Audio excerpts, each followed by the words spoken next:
available after this. Thank you, Nate.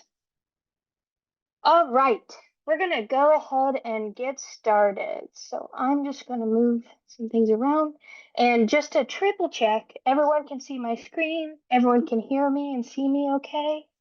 Thumbs up. Yep. Yep, you're good. Awesome. Awesome. Awesome.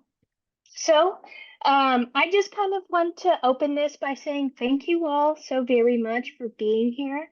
Um, we're really excited to share this with you all, and we spent a lot of time putting this information together from me and Allison's experiences, as well as experiences I've had with the Oklahoma Visual Arts Coalition, and working with artists across the state. So this exhibition ready workshop is something we offer every year. We try to strategically plan it around our Momentum exhibition, which this year is going to be April 5th and 6th at the Yale Theater in Oklahoma City. So essentially that exhibition is meant for artists that are 30 and younger. But we are opening this workshop to all folks. So it doesn't need to be Momentum specific in any way. We just kind of like to place it there because there are a lot of newer artists who are kind of looking for some of these resources as they're getting ready for the exhibition. So the group that's putting it on, who I work for, is the Oklahoma Visual Arts Coalition. There'll be some information in the last slide about how to get connected with us and how to see what we have going on next. In this specific workshop, it's part of our Ask program, which produces free workshops and artist panels throughout the year across Oklahoma. Sometimes they're in person, sometimes they're digital. And this is a result of that programming, this specific event here. So I just kind of wanted to preface that a little bit. And we're so grateful we've had a really high turnout, which is not usual for these online webinars. So we're super happy to have y'all, and we hope this will be helpful in some way. So I'm going to jump into my introduction, and then I'll pass it over to the co-host, Allison. So I'm Karis. Chambers, my pronouns are they, them. My website's on the top left, and my Instagram's there as well. So I'm an artist, a designer, an arts educator, and I work out of Oklahoma City.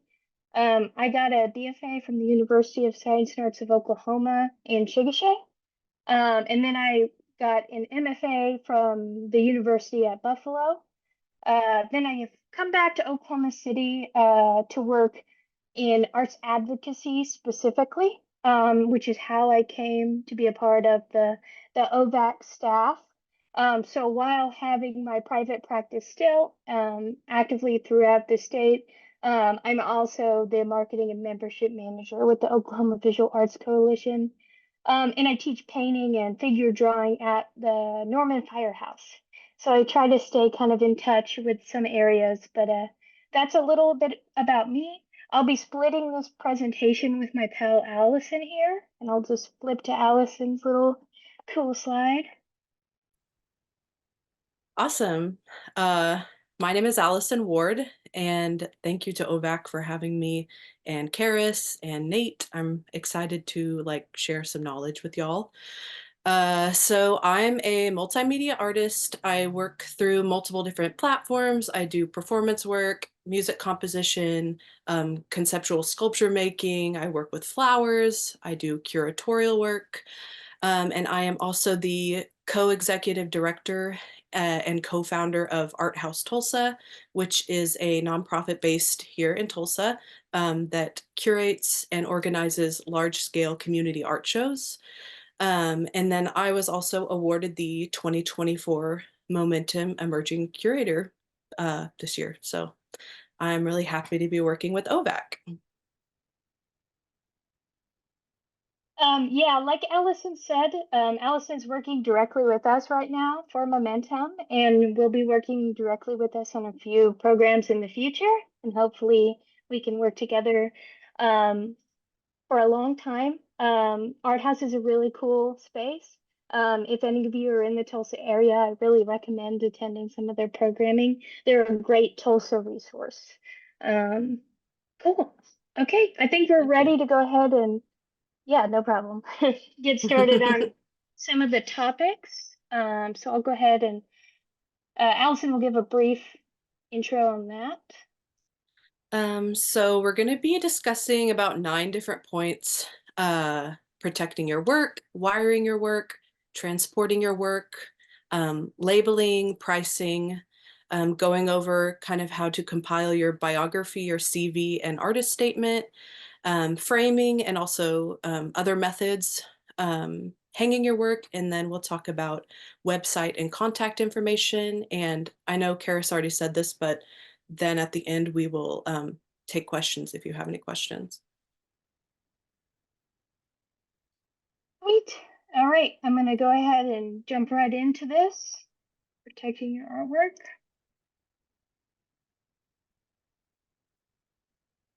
And let's see, Allison, do you have any points before I jump into the varnish and fixatives and things? No, you can go on. Go All on right, ahead. sweet. So, particularly, I'm a painter.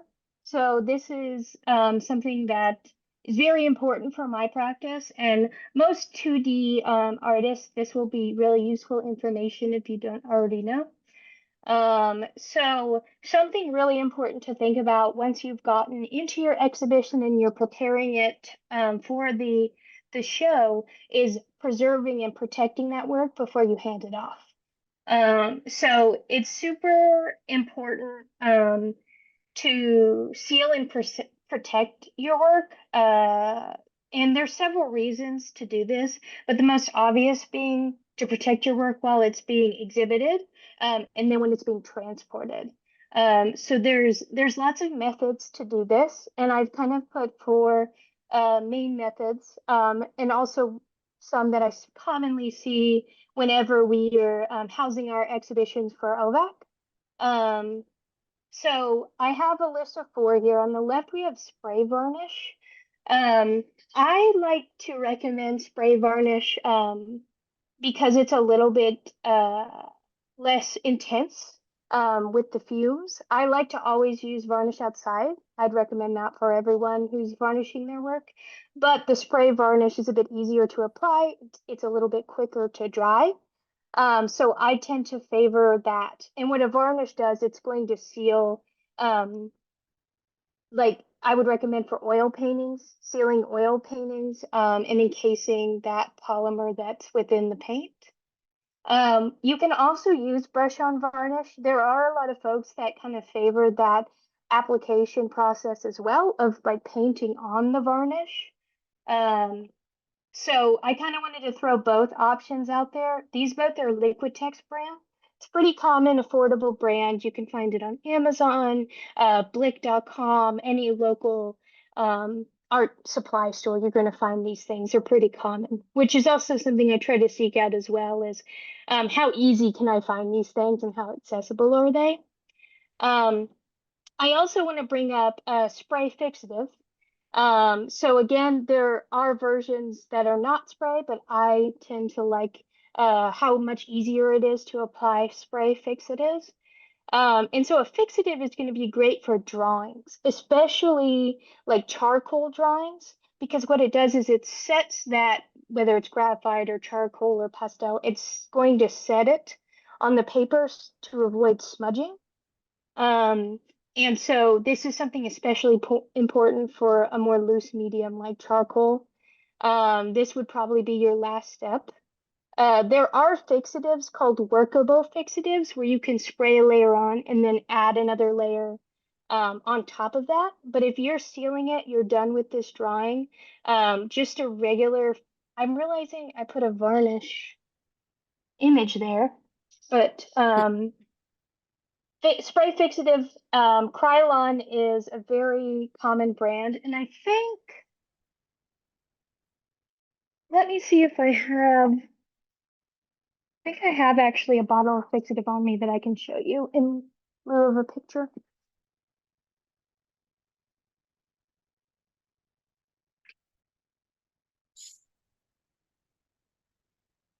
While Karis is looking for that, I literally use this.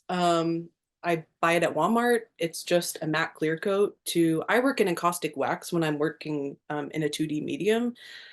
So I find that this kind of prevents scratches on that, and it's pretty readily available and really easy to find. Thanks, Allison. Yeah. Um, so luckily I have what I meant to put in that slide, and I'll get that fixed for us. But this Yes. is workable fixative. So it's the same brand, Krylon, and these are pretty cheap.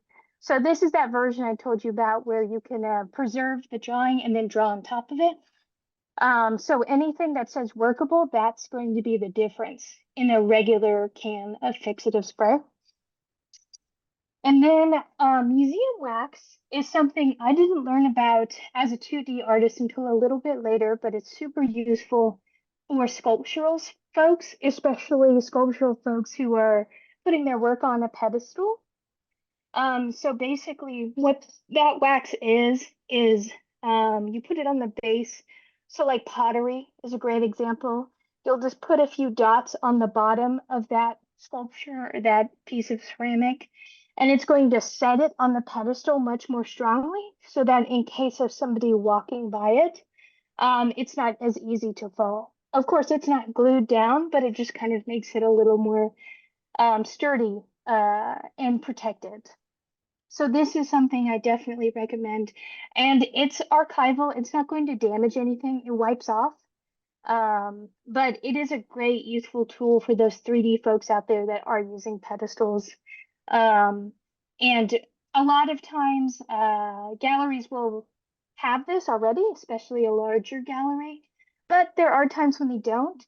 And it's totally okay to provide some of this for them if you do feel it's important to have that sturdiness.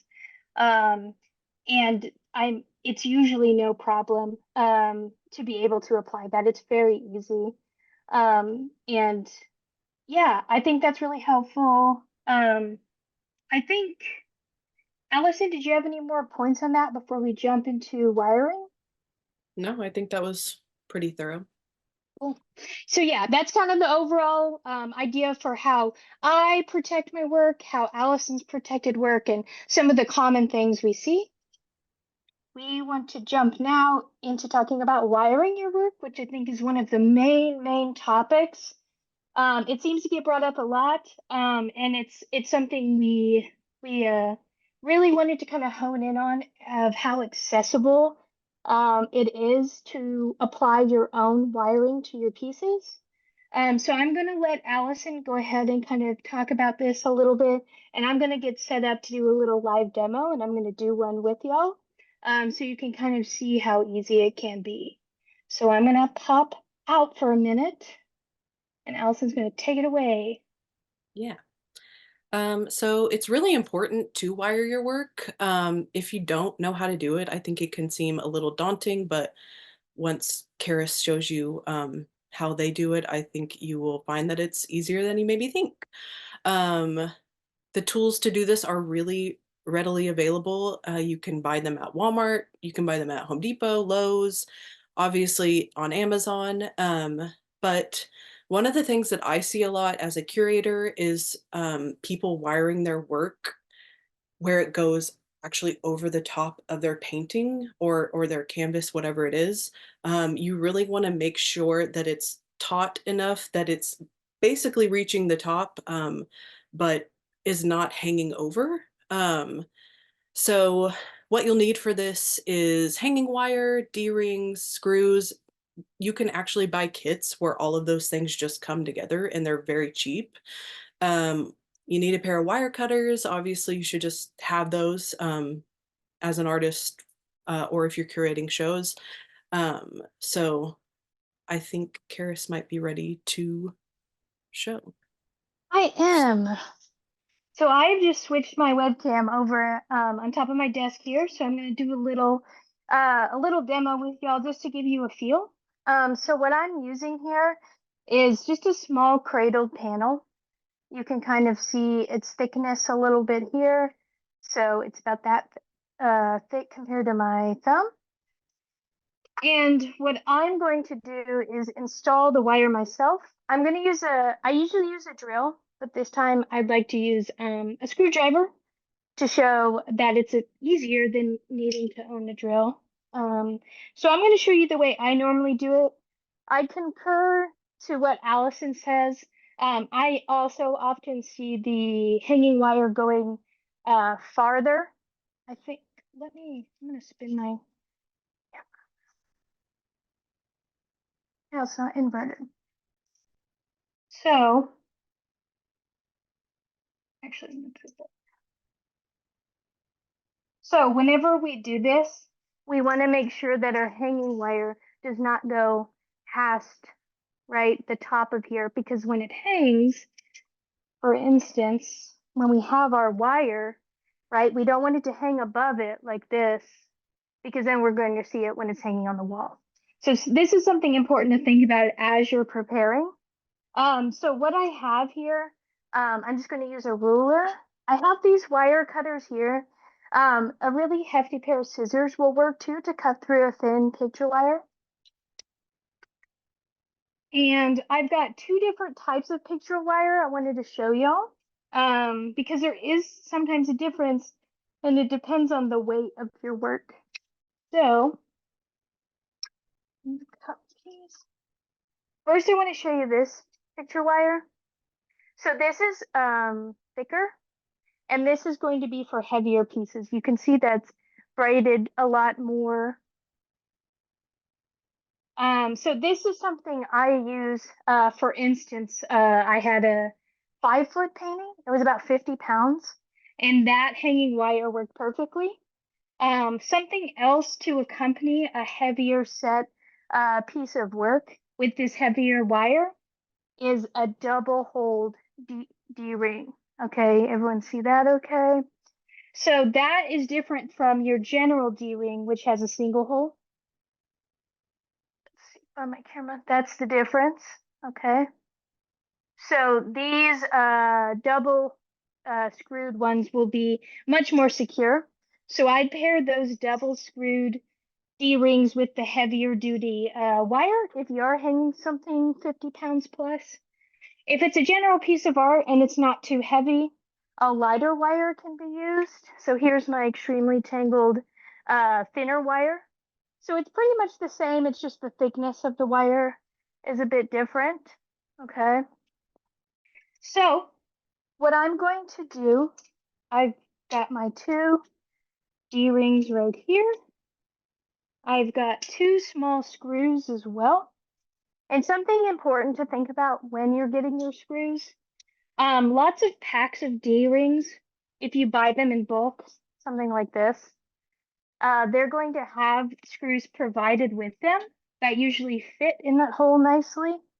But if you're buying your own screws, and also when you're picking out the size screw that comes with the D-rings, something important you want to think about is, does this screw go past the inside of, or the thickness of the panel, right? Because if the screw is too long, it's going to come out the side. And we're doing it from the back of the work and on the inside. So this is something important to think about. Folks also tend to screw into the top. I like to do it on the inside so that it's more flush to the wall. So that's how I'm going to show it to y'all today. But it's also perfectly normal to put the D-ring on the outside on the back. If that's the case, you don't have to worry about the width as much. You just have to make sure it's not going to go through all the way, right? So this is important to think about when you start picking out your equipment that you're going to use to install. So I'm going to go ahead and plop this onto my panel. Now, the way I'm going to do it is the way I do it for all of my panels. Let's see, I actually have an example here. So here's a panel.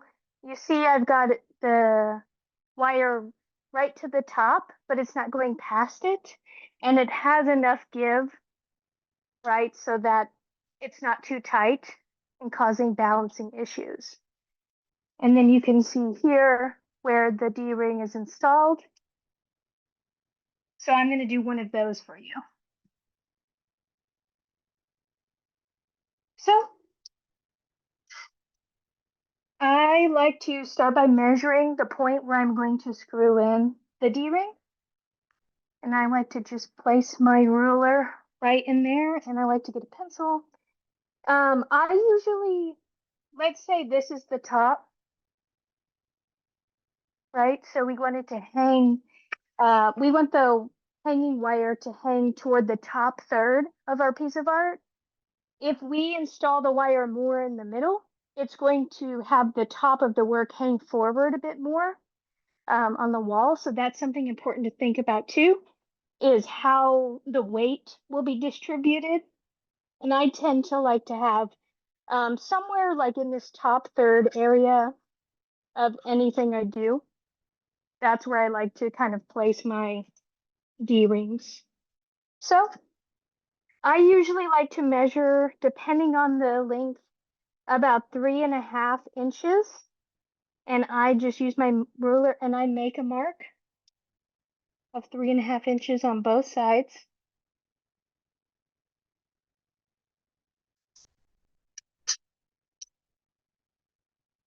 And I'll make this a little more clear so y'all can see it.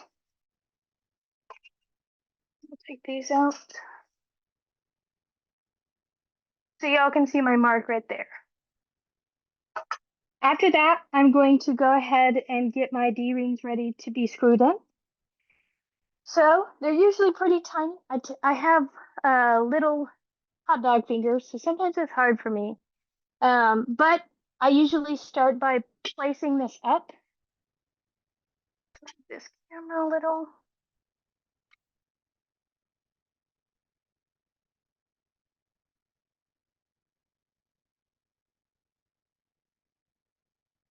Okay. So there's my little mark. And what I want to do is I want to focus on getting that in the center of the inside of my panel. Okay, so this is me with my screwdriver. And again, I usually use a drill, but I want to show that this can be done without and simple tools.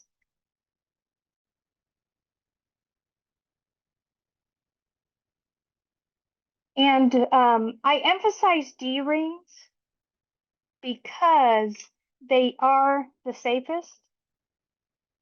And a lot of folks want to use, go ahead and screw this in, focus. But a lot of folks try to use eye hooks. I strongly discourage that. And I think that most galleries, Allison included, might agree. They tend to be a little harder to install and make sure that they're even. And a lot of times they fall a lot more off of the wall because there's less for it to hold on to. So sometimes folks put those one eye hook on one side and one on the other, and then rely on the person installing to mount two nails for those eye hooks to be put on.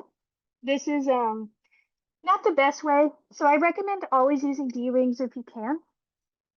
So there's that screwed in. Again, I like to use the inside. A little tighter.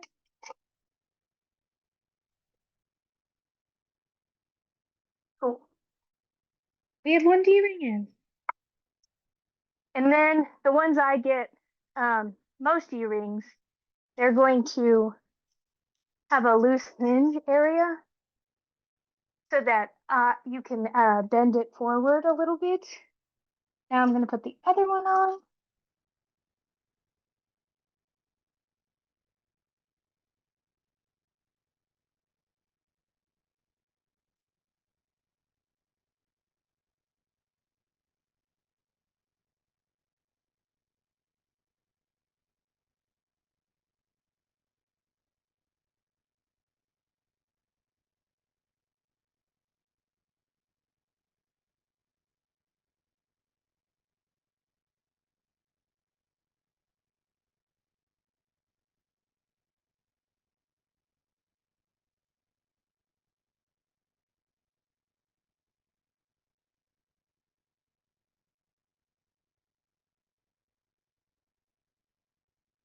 Again, forgive my grubby fingers.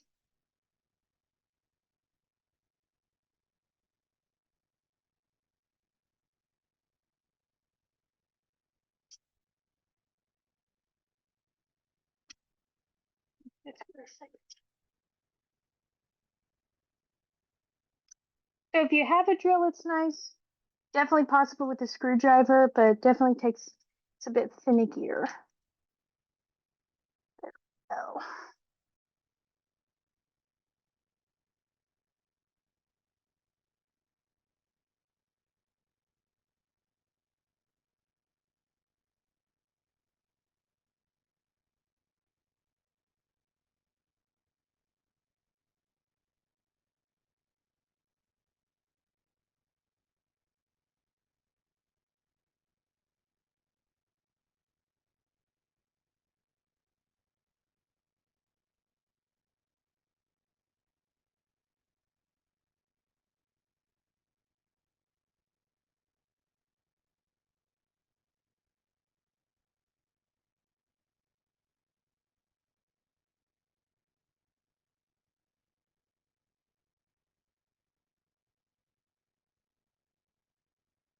Now we're getting somewhere.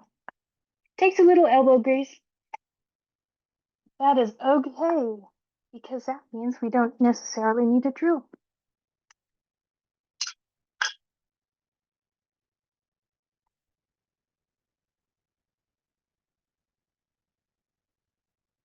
All right, we are in. Let me readjust again. So we have 2 D-rings in. And what we want to do with these 2 D-rings that we have now is cut a little bit of wire. I usually give myself enough to have a bit of give in my wire and also enough to tie around. So this one's particularly thin as far as the width of this piece, this panel here. So something that a lot of folks tend to do when they're applying the wire is they just wrap it around. I really recommend tying a bit of a knot first to make extra sure that the wire is going to stay intact after you've handed it off. So to do that, it's really easy. I put an illustration in the slide as well. So you're just going to put it on, and then you're going to wrap around. Okay, so you make a little loop, and then you're just going to put that loop again through your D-ring. Pull it through like you're tying a shoe.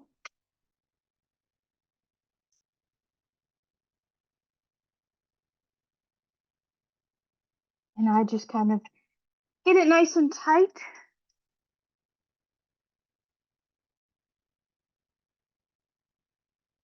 Since it is wire, sometimes it takes a bit of working.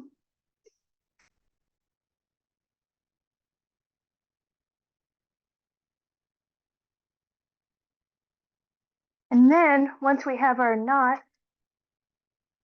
we're going to twist this all the way around. There are tools to twist this really tight, but I usually do it by hand. Sometimes it's good to have work gloves, because if you can see, sometimes there are, maybe you can see, bits of sharp at the end of this wire, because it is just several small wires braided together. So I would recommend making sure that's really flat. I like to use a piece of set of pliers and just kind of pinching that end, because what we don't want is someone who's installing the work, obviously, to get a bit of a poke.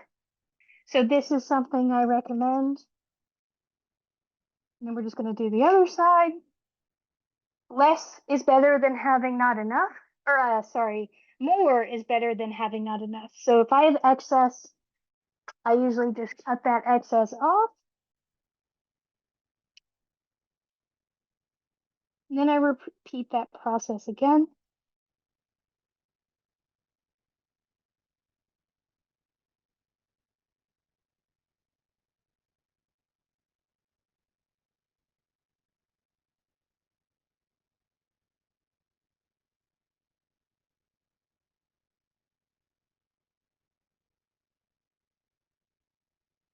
So by the time you're done, you should have something much like this. And you'll be able to, let's find the camera. Where are you? There you are. You should be able to pull on that nice and tight, and it should hold quite well. Here's another example of the side of this other one. Let's see, that's nice and tight there. And then I like to do a weight test, so I usually just pull on it to like make sure it can hold a bit of pressure. And that's all there really is to it. So these are kind of how they would look finished up. Lights on there. So it would have the one side with the D-ring and the wire, and then the other. And that, again, will go on the top third of your piece of work. So this is the top of my piece of work. So that wire is on the top of the back. All right, I'm gonna transfer back to my desk camera. But that was just a little demo of how that works. So it's super simple. You can do it with very little. Thank you for showing us that, Karis. In the next slide, we kind of just show some examples of some materials you can buy. And then there's also an example in there of cleats or French cleats, which essentially like interlock into each other, which can be used for heavier pieces. So I've seen these used on like pieces that are made of concrete, um, concrete sculptures that are hanging on the wall. You can also build those yourself, actually. I mean, if you want to do that, you can do it out of wood. So that's an option as well. Um, so you also want to kind of assess the weight of your piece. Um, like Karis had mentioned previously, maybe instead of using just a thin wire, here's an example of a piece of mine that's made out of encaustic wax, and it's on a 6 foot by 4 foot canvas that I made out of wood, and it's really, really heavy. It probably weighs over 100 pounds, I think. So I had to use steel wire rope for this, and then plated wire rope clamps to essentially like drill in. Luckily, this gallery had beams that I could hang it from. Otherwise, I definitely couldn't have hung it on the wall.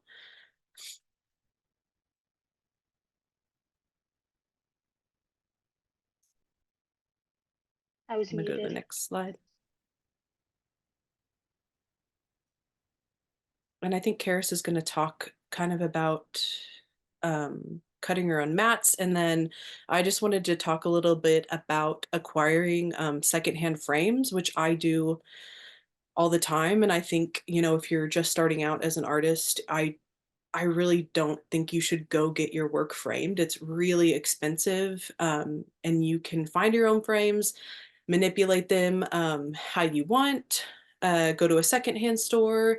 A really good place is the Habitat for Humanity Restore. I buy scraps there that I build my own canvases out of. Um, Again, I work in encaustic wax, so I really have to work on like wood panels. So that's specifically good for me. Um, there is a really awesome, this is random, but there's a really awesome thrift store in Tulsa called How, like HOW thrift store, and they have like an insane collection of frames, and they're all like $1. If you know the size of the frame you need, that's a really good resource. Um, and just you can paint the frames yourself, you can gold leaf them, you can rub and buff them to look antique. I just think it's a nice way to frame your own work for cheap. And for those 2D folks out there that are interested in mat, maybe photographers, specifically, uh, it is totally possible to cut your own mat, and not have to pay a frame shop to do it for you. I threw a little picture of this handheld bevel mat cutter. I found one on Amazon for $35.99 today. So it's not too bad, and it's a permanent tool that you can keep reusing to cut your mats. You can also buy packs of matte sheets that you can use to cut out. Sometimes you can buy multiple colors, textures, things like that. Some folks, the matte is really important and it adds to the piece. So if that person is you, I really recommend getting one of these handheld bevel mat cutters if you don't already have one of the larger mat cutters that tend to be a little pricier.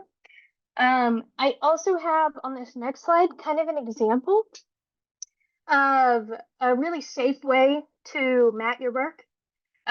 So to do this, including your mat board, of course, you'd also need some water activated hinge tape and some masking tape. So masking tape is obviously very affordable, and I would recommend having some on you at all times for packaging the work or anything like that. But this is a great example of when that can be used too. And so for water activated hinge tape on Amazon, that was going for $13. So it's really not that expensive, and you can get a small package of it. And this example here kind of shows how all of those things are used. So basically, you have a full piece of uncut mat, right, as your base. That's what you're going to mount your piece of art to. And then you're going to have your create a hinge from your tape. So this dotted line right here that's going on top of the art, that's going to be your paper hinging tape, which is this right here. Why it's really important to use that is specifically this tape is water activated.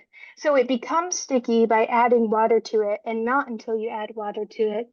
And you can remove it again by adding water once more. So it's a great way to apply tape to your actual work on paper without permanently damaging it. So it's archival. And then this piece that goes across here and finishes that T-hinge is a piece of masking tape. And that's going to go directly onto the mat board, not on the piece of work so that it doesn't damage it. And then making that hinge of the two mat boards is a piece of masking tape as well. And once we've cut out our little square, which I will recommend for those that do want to hand cut your own mats, making sure there's a bit of overlap, right? We want to make sure that it kind of encases the edge of our work. So you can see that there's a little extra. This square is a bit smaller than the full size of the paper, right?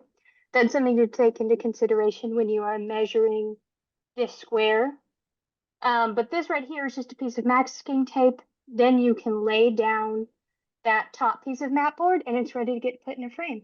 So it's like a really easy way to make sure it's like really protected. There's no tape touching any part of the work, and it can be removed really easy and put into a different frame or a different mat. So I think that this hinge style is really helpful. And for those mat folks out there, I really recommend this method and having some of these tapes on hand. And then did you have anything else on the framing, Allison? Are you good? No. So We're good for the next slide. We'll move on to preparing your guidelines for installation. So this is kind of a very specific area we wanted to touch on.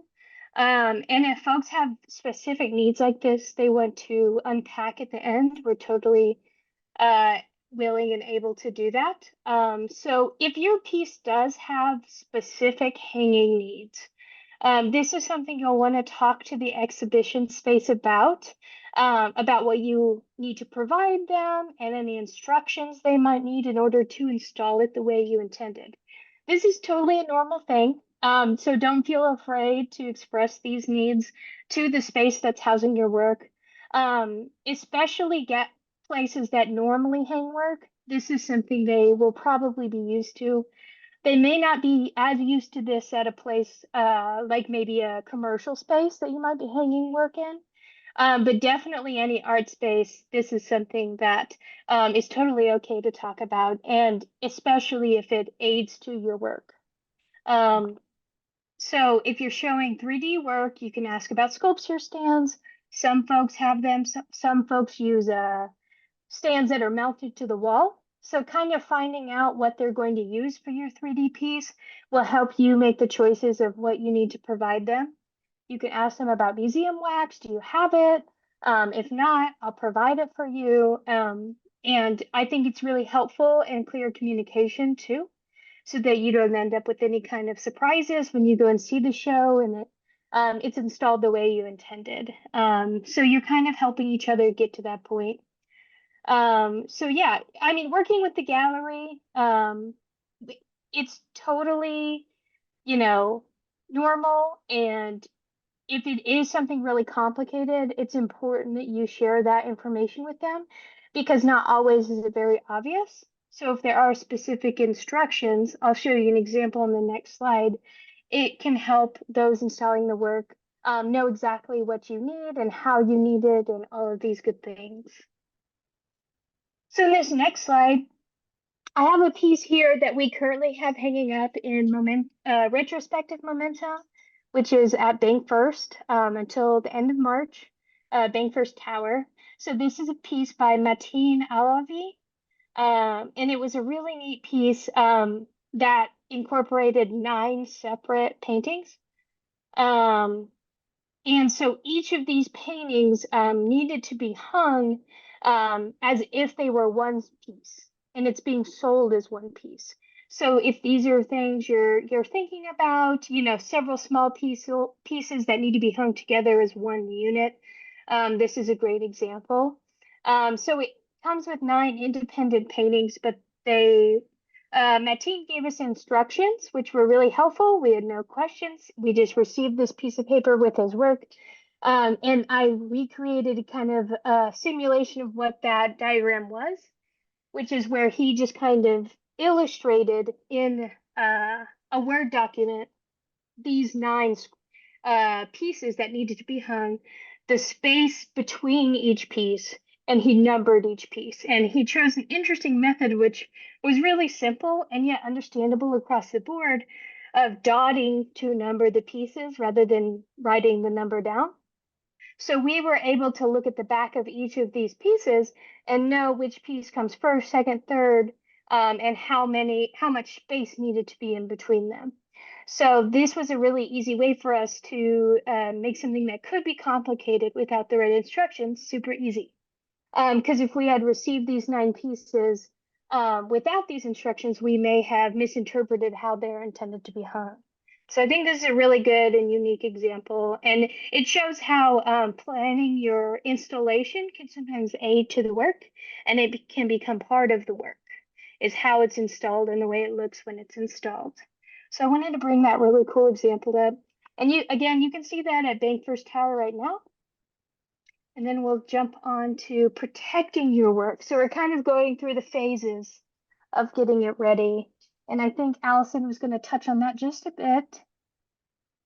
Yeah, so as an organizer and a curator, especially with Art House, a lot of the shows we do are in kind of odd spaces. So they're outside, they're in like dirty warehouses. So I find it really important, and I normally tell all the artists to wrap and protect their work, even if you're just taking it, 5 minutes down the street from where you live. It really helps the exhibition space, the curators who are putting together the show, not to do anything to your piece that they don't intend to do or want to happen. So, you can use this. I have this, it's from Lowe's. There's a picture of it right there. It's just like packing wrap. So you can use that. But before you put that on, I would either protect your piece with bubble wrap, with cushioning foam, which there's a couple pictures of right there. And then depending on the medium itself, maybe putting a piece of acid-free tissue paper even in front of that bubble wrap or cushioning foam. And then I do have saran wrap right there, but it's just honestly a cheap alternative to buying the packing plastic. And it's more readily available. But you can definitely find that packing wrap in like Lowe's, Home Depot, hardware stores. And I'll just throw in a little bit there too, on like acid free, because I'm sure you've heard that term. Maybe some of you are aware of what that is. But basically acid free, There's no acid used in whether it's tape or paper or whatever it is that's touching the work. Over time, acid can yellow the work. So this is kind of an archival practice of sourcing out acid-free products. So this is something you'll want to note when you're using anything that's going to touch the work. Could be for a short period of time or a long period of time. It's a nice discipline to kind of get in the mode of searching for ways to make archival lasting work when you can. So acid free is definitely a good term, and if you ever see it in the products that you're looking for, that's a good thing. And that's going to help preserve the work, and it's going to be safer on the work. So when I mentioned the matte, this is acid-free tape, right? So that's also a really important thing about archiving it, because if it is to stay on the work for a long time, that's when it's going to start damaging it. So it's good to be thinking archivally, especially for the work is showing at several places and you intend to keep it in tip-top shape for a while. Are we ready to go on to the shipping, Allison? Yeah, I did want to add for the last slide too. We didn't Yeah. mention it here, but like if you're transporting photos or prints, they have the like cellophane slips that you can buy at like Mhm. film stores or on Amazon or whatever. So those I are think I good too. have some. Hold on, I'll grab one to show.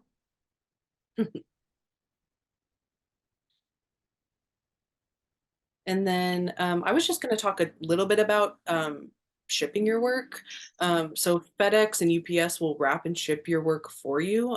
It's obviously a little bit of an extra cost to do that, but whoever's buying your work should probably pay that cost anyways. And then USPS will ship it, but they will not wrap it for you. And that can range between like 25 to $60, kind of depending on obviously the size and the weight. Um, these are that cellophane that Allison was talking Yeah. about. So there's usually a slip on the back. These are things that can be acid free as well.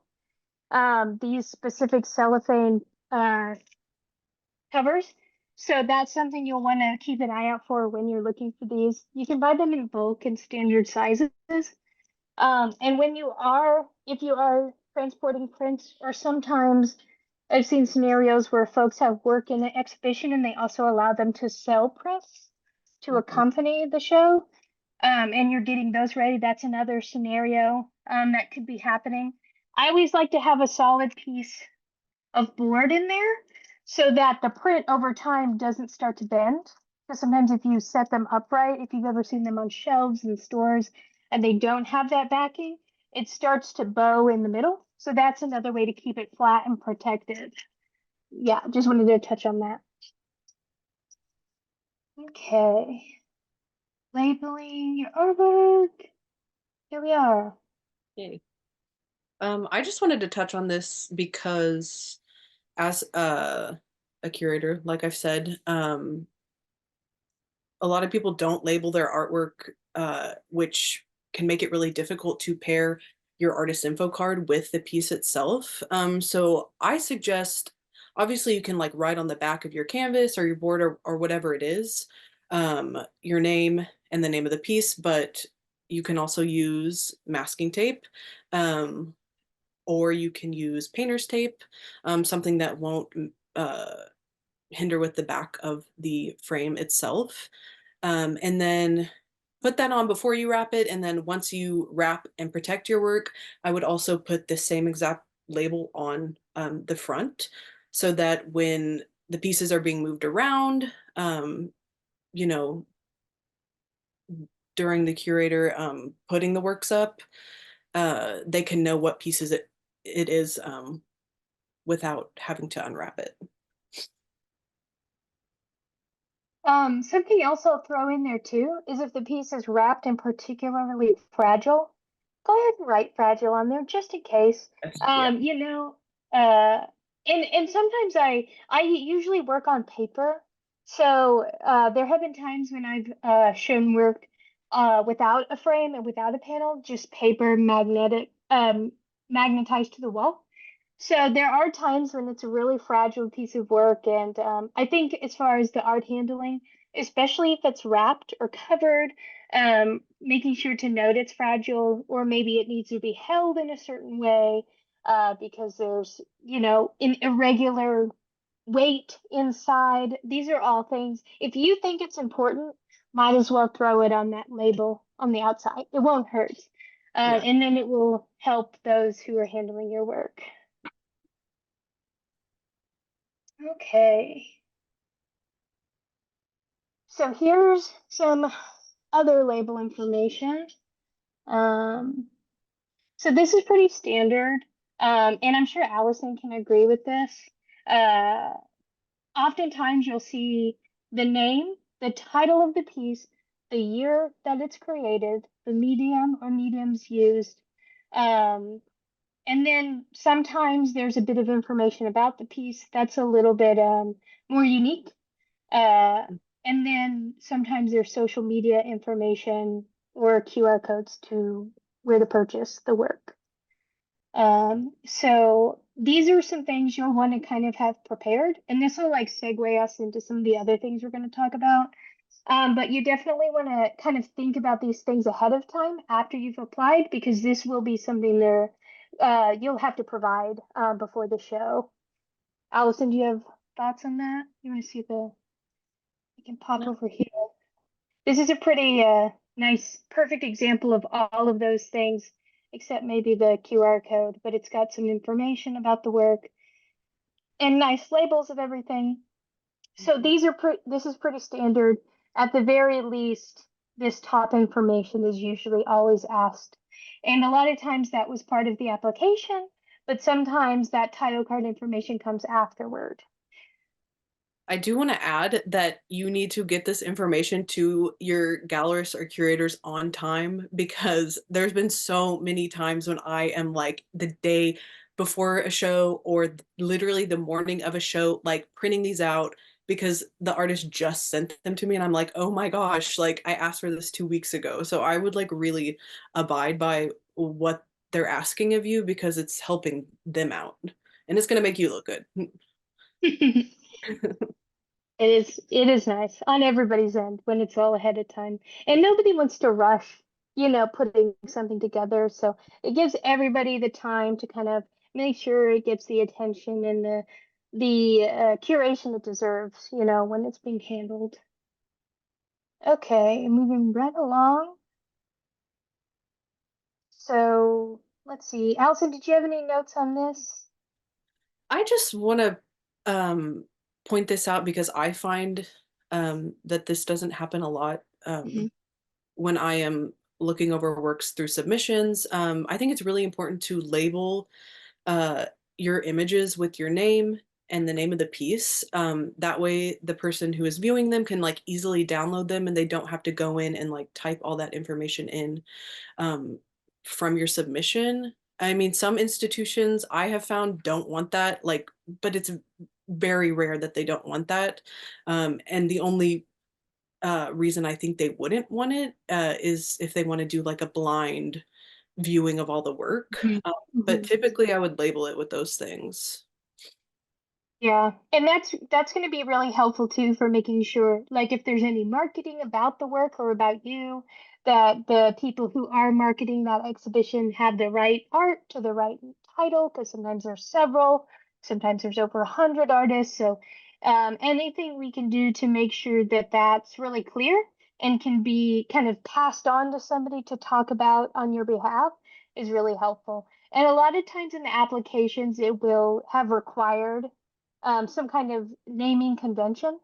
So in the case it doesn't, I would say this is probably a good default of just associating that file with the specific piece and yeah, so that's really something I don't hear a lot about either, Allison. So that's nice. Okay, moving swiftly along. We have some information about pricing the work, which is something you'll preemptively have to think about going along with your title card requirements. Allison, did you have thoughts on this? Um, I think my only thought is like don't be afraid to ask the space depending on the type of show it is, obviously, like, hey, how much does work normally sell for in this space?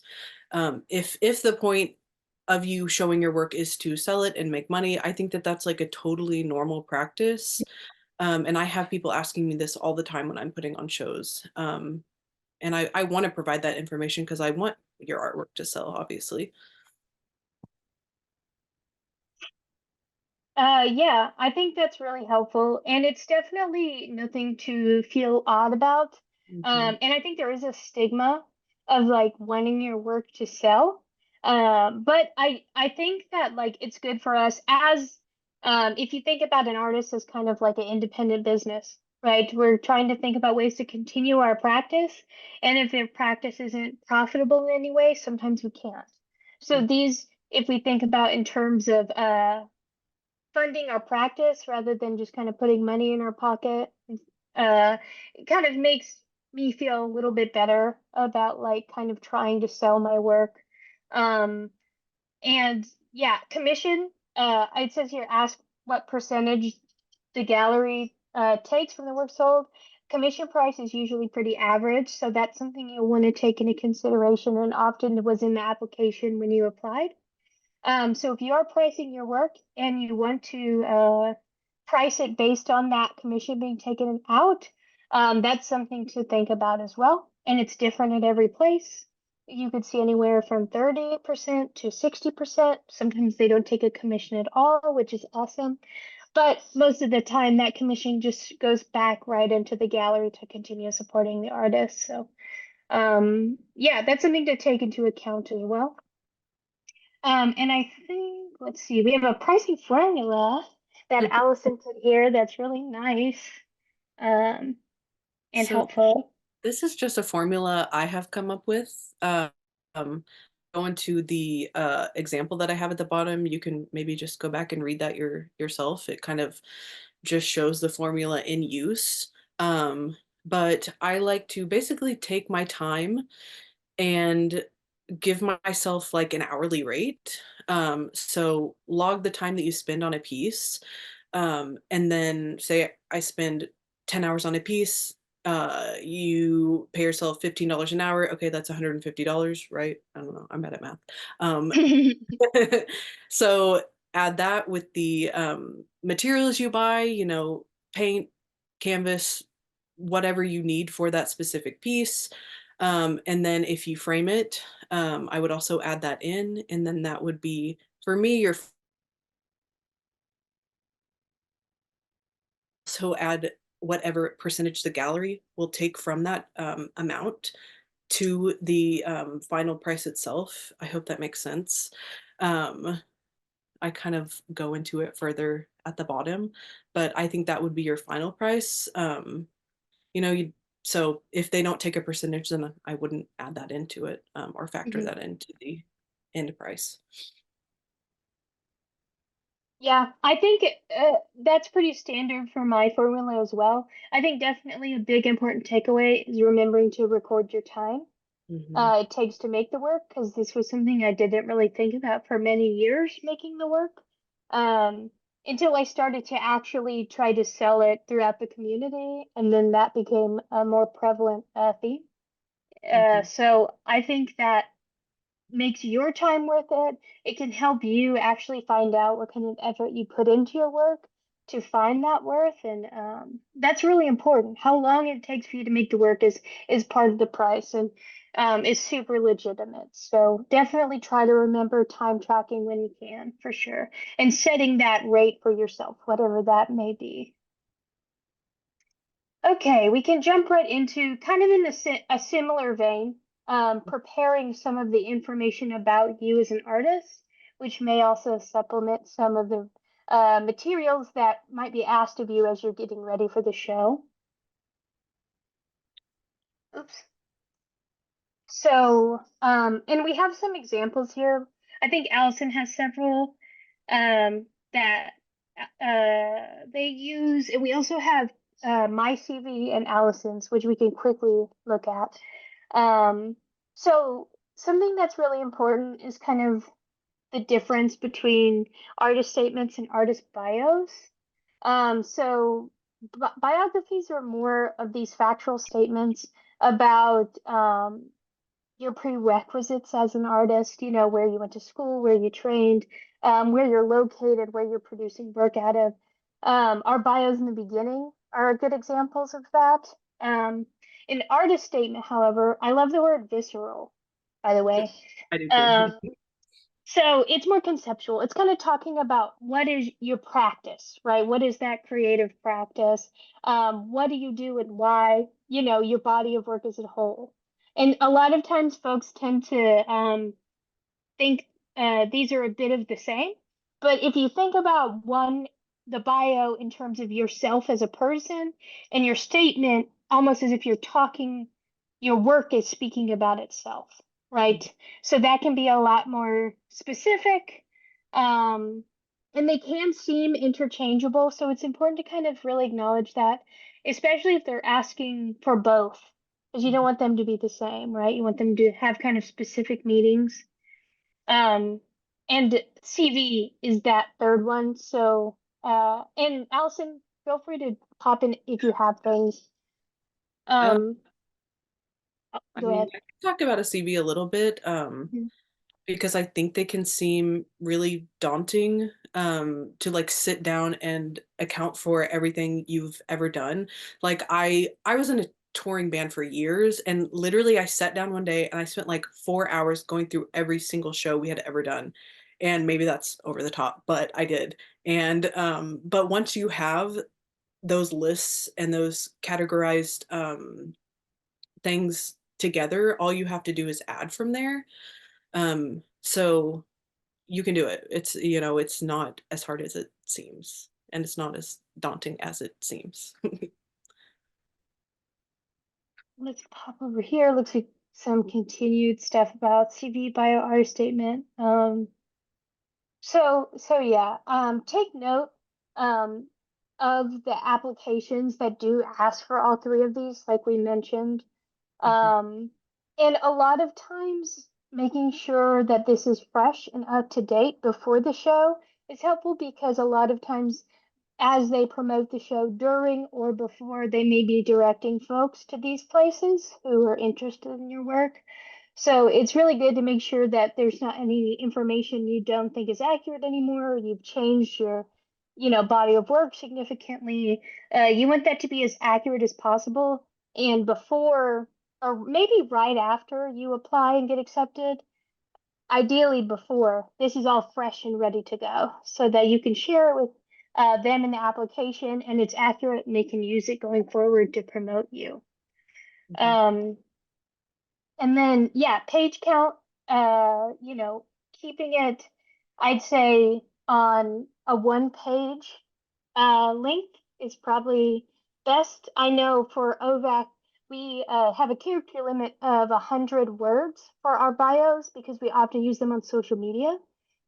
So we try to keep them nice and concise and strong so that folks get what they need from that information and are directed elsewhere to find out more from your website or social media or wherever it is you house that information.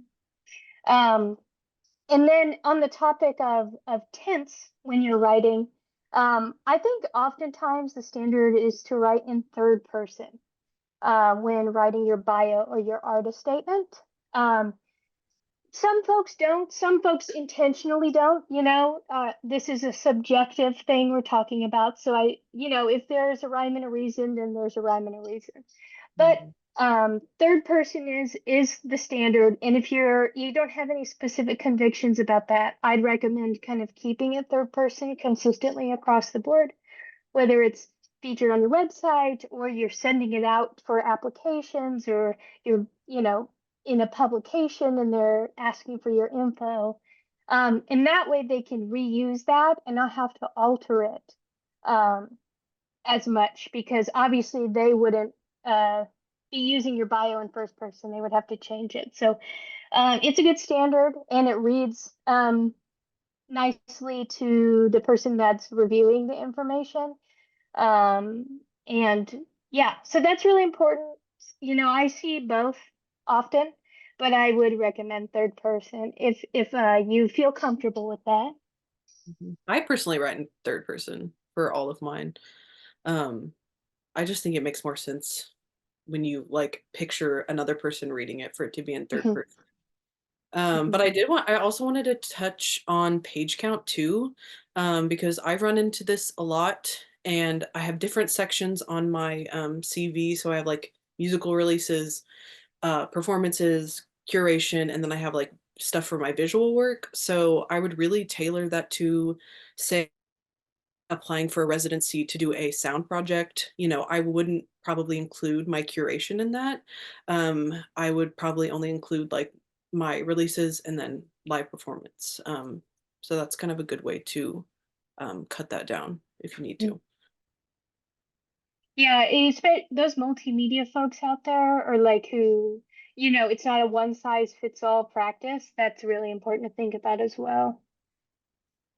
And we just have some examples. We don't have to read these obviously, but we will keep them here so that if you need to access this in the future, this is a nice way to kind of directly relate Allison's artist statement to the bio. So we'll leave those as helpful resources, but you can kind of see at a glance. The artist bio is talking a lot about Allison's education, position at the art house, location, and academics and things like that. Allison, did you have any other points about your bio before I jump on? Yeah, it's just, I mean, I think it's pretty straightforward. Hmm. And I did kind of break it up like schooling, art, a little bit about art house, a very Hmm. like basic overview, and then kind of about like my personal work. And then here's Allison's statement, which you can tell is more focused on medium use, interest in the art creating process, the experiences Allison wishes for folks to experience when they're with the pieces. So you can tell kind of the theatrical difference. It's a lot more expressive and doesn't necessarily have to follow any kind of specific you know, format. It can kind of just be certain elements that you think are important, that you think that the reader would gain about your work specifically. And then we have a couple of CVs. Here's Allison's for reference. A lot of times, especially for me, I always never knew the difference between a CV and a resume. So this is kind of how a CV is organized. And Allison, pop in anytime if you want. But this is Allison's CV here, focusing on curation, education at the top, which is pretty standard.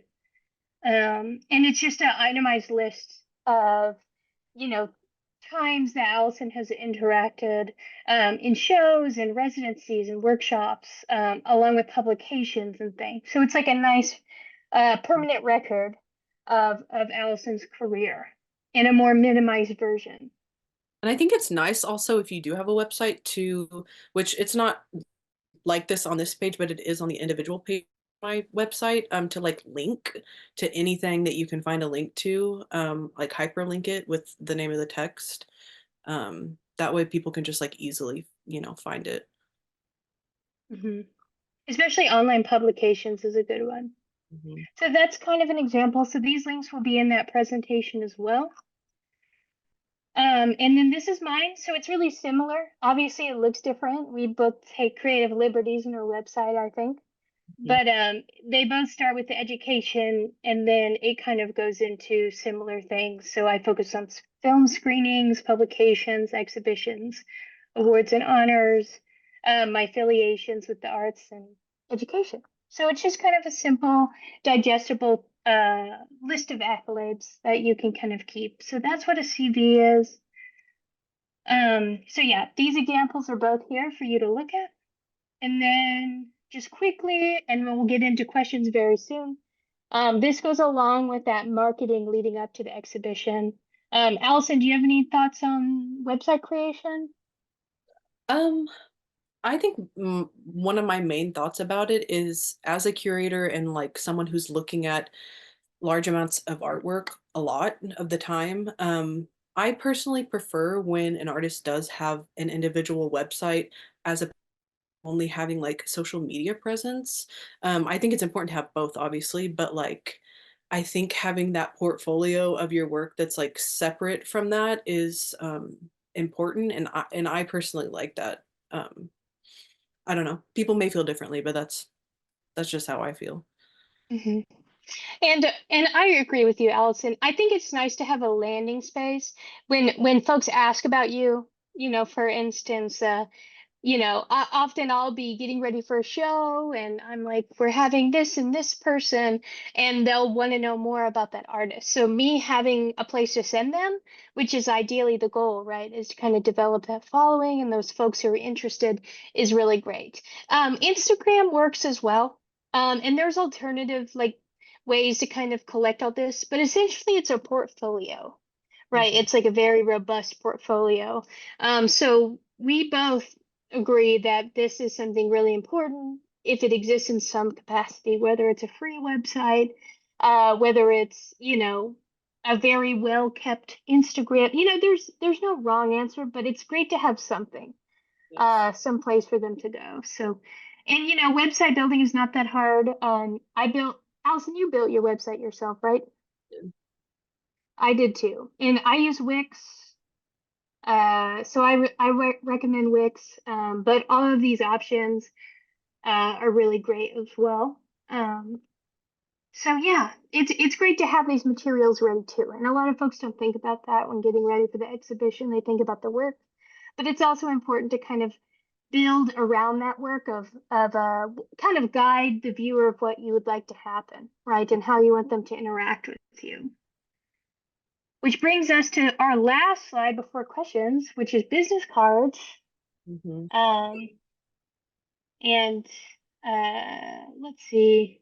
I think it does seem old fashioned, which is it's funny. And I think that a business card isn't always the answer, but in this specific art career area, it's nice to give a tangible to someone. It's kind of an artifact. Um, and we have some examples. Before I jump to the examples, Allison, do you have any thoughts about like your experience with what do you use to make your business cards? I literally just got them at Office Depot, and I mean, literally like a pack of like 500 of them for like $25. And It's not that it's like a quick design. We have a example, but like it's bad. just literally my name stylized, and then I have a QR that goes to the contact page on my website. And it, like Karis said, I just like having it as something to like give someone. If I'm like, hey, I'm an artist, they're like, what do you do? I'm like, here, Mhm. my website. Yeah, it's a nice extension of you, and a lot of times, like I mentioned, sometimes you sell prints. Sometimes exhibitions let you have these tangibles there during the show for folks to grab. So it's just nice to have some materials ready. And here's that example of Allison's, along with website information. I put my business card in there as well as kind of a different. I made those using a lino print. I think so. It's this, and then I bought blank um, little business card size pieces of paper and I just hand make them as needed. So you can get creative. And I think this is kind of a special field we all work in where it's okay if things don't always look cookie cutter. So I did them on purpose like this just to kind of give it a little essence of my practice. And I got to choose the color, which was specific and intentional, and the rough around the edges kind of feeling is something that I really enjoy. So it kind of went into the art making process as well. So handmade business cards are totally okay. And I definitely took this idea from a tattoo artist that I really loved. And I just thought it was the coolest thing. And it kind of gives you that handmade feel. So it's almost like giving folks a print. Not asking you to do it, but it is a thing. And you could. It's allowed. There's no rules with And art. it's cool and it's memorable. Sure. Yeah. I mean, it can totally be an effective, like, part of your work, how these are represented. So Love that. yeah, any other things, Allison, before we jump into questions or and talking? I think I mean, pretty much covers everything we wanted to hit on. Yay, so many things. Yes. All right, so I'm going to open the floor. If any folks have any questions, or if they have any specific projects they're working on that they're looking for guidance from, this is a great time to do that. If anyone has anything.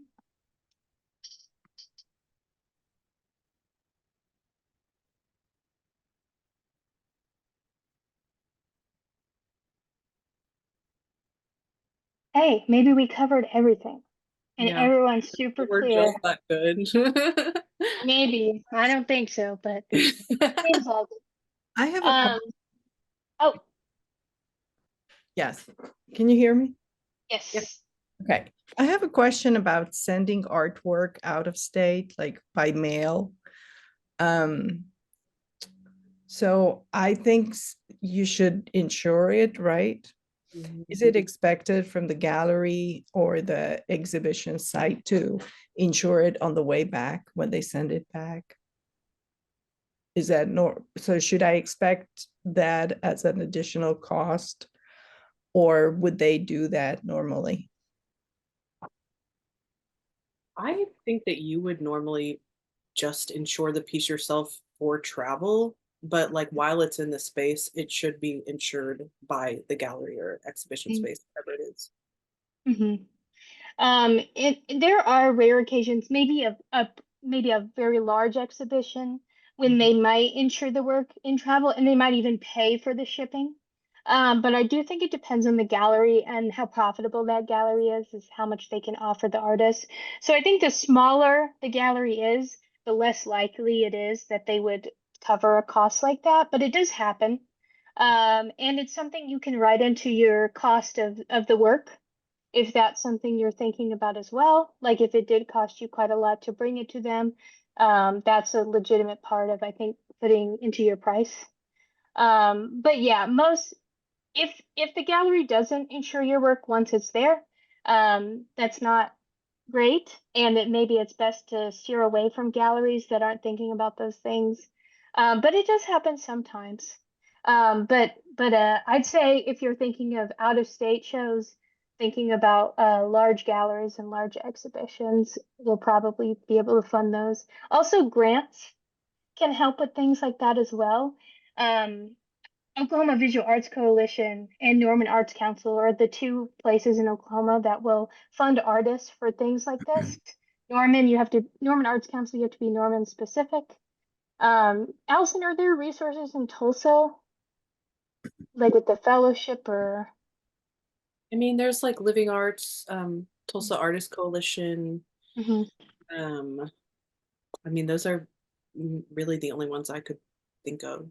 hmm So there are coalitions are out there to assist you in these practices and try to make them easier. So definitely think about grants. And if that's something you're interested or anyone is, feel free to reach out to us through our contact information at OVAC, and we're happy to help facilitate that. But that's a very common thing folks ask for small grants for, $300 to $400 for their traveling of work. Does that help? Yes, absolutely. One more, I don't want to hog the time, but just one more thing. When you send artwork over by post, would you recommend making, like, I don't know, a traveling crate that I can use over and over, and with the galleries, keep it and send it back in the same crate, or would they just toss it? Or I could ask, I guess. No, they should, yeah. hmm I think if it's a wooden crate, which is something that definitely gets a bit costly when you start dealing with wood because also the heaviness, right? So that's going to become quite an expense. And it also depends on how big your work is, and all of these things need to be taken into account. But if it is financially feasible for you to build the crate, it is going to be pretty secure. And then I would recommend always keeping and handling instructions or instructions about preserving this crate just in case, especially if you haven't communicated with these people in person. It won't hurt. I know the standard at OVAC is whenever we receive pieces that have packaging with their name on it or seems particularly curated to the piece, we hold on to it and repackage it and give it back that way. But you know, if you work with many places and all these people, sometimes it is nice to kind of just regulate that for yourself to make sure everyone treats it the same. Okay, thank you. Yeah, of course. Any other things going on or questions we can help with? There's a question in the chat said, are plastic frames not preferred with artwork since it can't be drilled into? First, I mean, I think it depends on the space. Mhm. But I mean, and honestly, how the frame looks if it's plastic, but I don't think that that's like a hard and fast rule. Mm-mm. Typically, they And don't start drilling into the frame itself, anyways. mhm. A lot of times the D-rings are mounted onto the board on the back Mhm. of that plastic frame rather than in the side panel itself, like I did with our wooden panels. And it just goes straight across the flat back of that. Um, so yeah, it shouldn't affect anything because most works will have some kind of board or backing, and that's where you can install that on there. I just want to say thank you for sharing this information. It's been very helpful to me. Oh, I'm I'm a glad. late bloomer. I'm one of those baby boomers and late bloomer. And my bio and CV runs together. Uh-huh. It's But it's common. yeah, but I've been influenced by the impressionist guys, you know, Monet and Degas, those guys. Hmm. But the pricing formula was very helpful.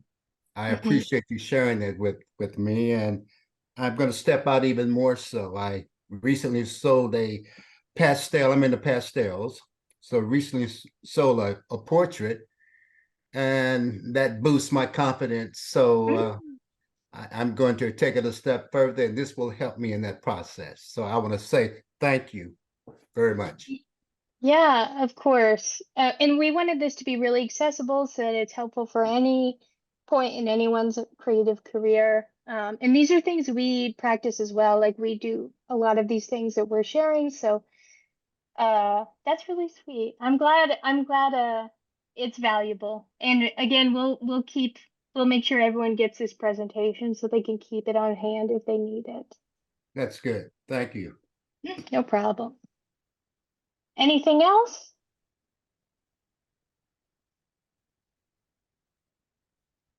All right, I'm just gonna, perfect timing. I'm gonna pop into our little conclusion slide. So again, this was a workshop produced by the Oklahoma Visual Arts Coalition. Here is their Facebook, Instagram, and YouTube if you want to get connected. We do these workshops and panels periodically, and we do programming throughout the year, and we have shows as well. Allison, I don't know if you want to plug any art house stuff, but you know, I don't feel have anything free. I can talk about right now, but you know, I'll be curating at Momentum, and then Mhm. I am going to be showing at a show, Millbrook Museum of Art, starting April 6th. It's actually the same week as Momentum. So yeah, keep a lookout for that. Thank you all. Thank Yeah, you. and our emails are here as well. We'll get them to you, but Okay. if you need us for anything, feel free to reach out. If you have any OVAC specific needs, reach out to me if you're interested in grants or exhibitions or anything like that. Let me know. But yeah, we're here to help in any way in the future. So we're so happy y'all were able to join our, little shindig here. We're just two people just trying to figure it out and just sharing it. So yeah, we're so happy to have y'all. And we hope you have Allison, do you have anything before I send us off? I'll just throw that No, there. I put my Instagram in the chat if anyone wants to follow me, but that's it. Thank you, Sweet. Karis, and thank you, OVAC, for having All me. right. Thank you. Thank y'all so much. Good luck with your ventures. Thank you. Bye-bye.